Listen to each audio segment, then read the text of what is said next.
Chapter 32. Mr. Franca taught us that most movies are broken into 3 acts. I guess I can do the same with my evening. So here goes. Act 1.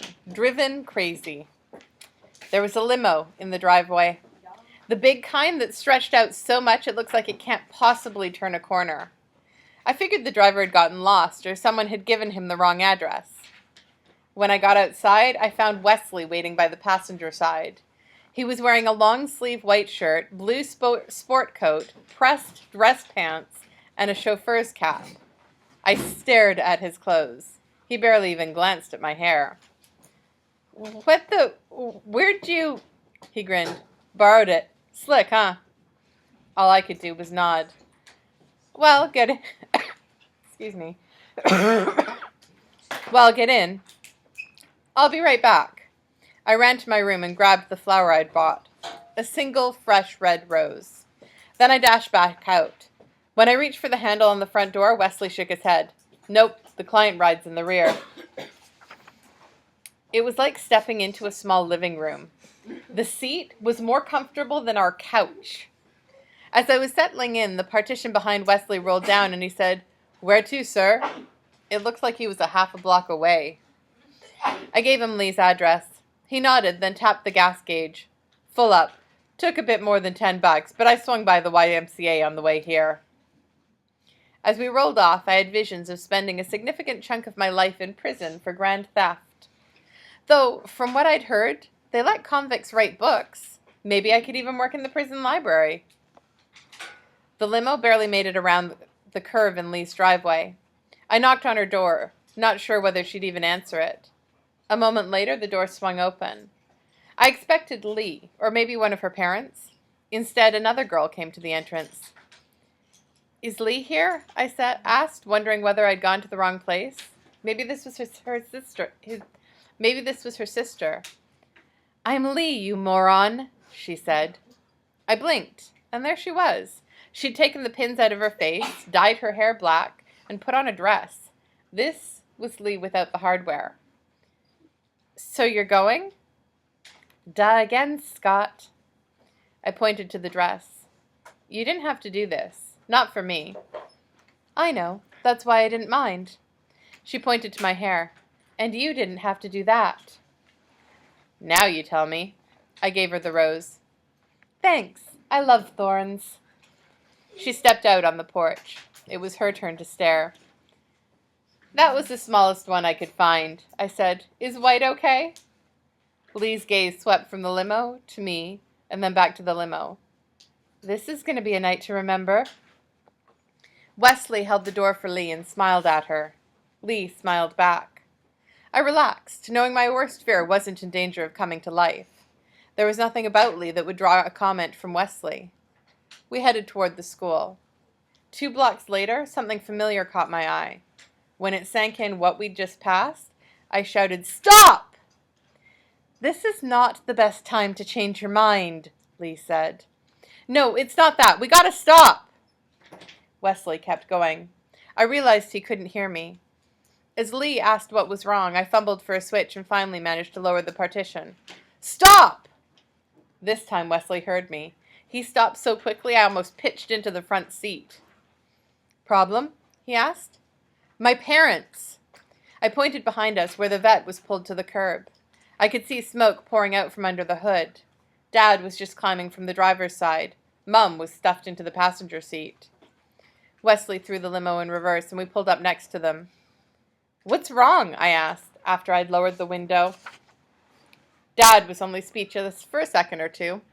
"Your mom's in labor," he said. We were going to the hospital." "Hop in," I said. "How?" Mum shouted. Wesley and I gave Dad a hand, helping Mum go from the vet to the limo. The instant the doors were closed, Wesley floored it. Pretty soon we were flying down Route 22. The hospital was only a couple of miles away, which was good because I had no desire to witness the miracle of birth from a front row seat. "Glad to see you," Dad said. "I can imagine." I looked at Mum. "Are you okay?" "I'm fine," she said. Then she gasped. I felt the car speed up. "What's wrong?" Wesley shouted. "It's nothing," Mum said. "Normal pains. Nothing I haven't been through before. Ignore it. 2 or 3 seconds later, I heard a sound I couldn't ignore. A siren. Red and blue lights flashed through the rear windshield as a police car shot up behind us. Wesley didn't stop. Almost there, he called. He took the exit for the hospital.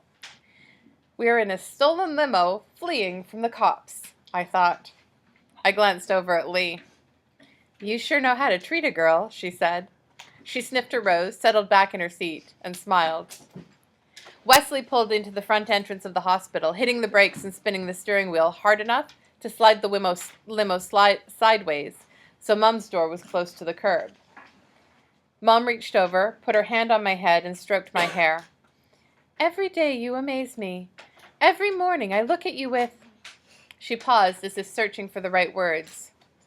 Joyous disbelief, Dad said. It was a strangely familiar phrase.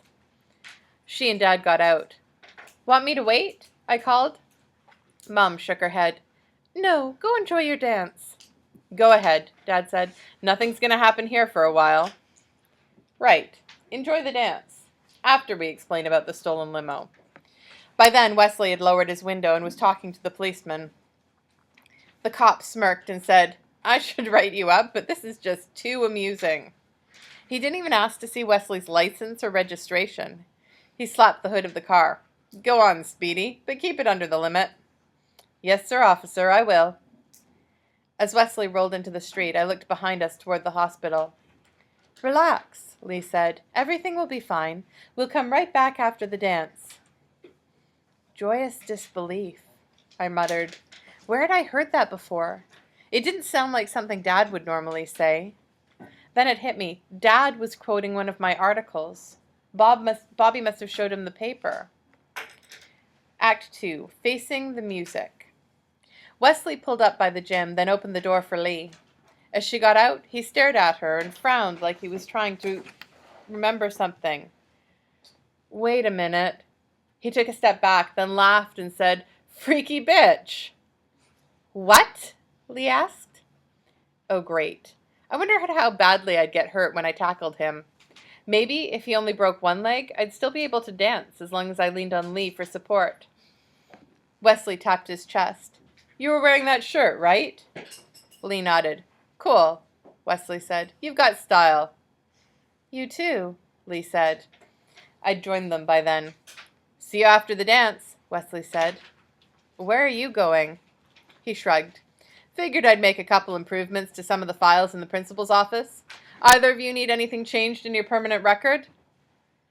I'm fine, I said, but thanks for asking. Me too, Lee said. Wesley headed off toward the front of the building. Isn't that part locked? I called after him. His voice drifted over his shoulder. Not for long.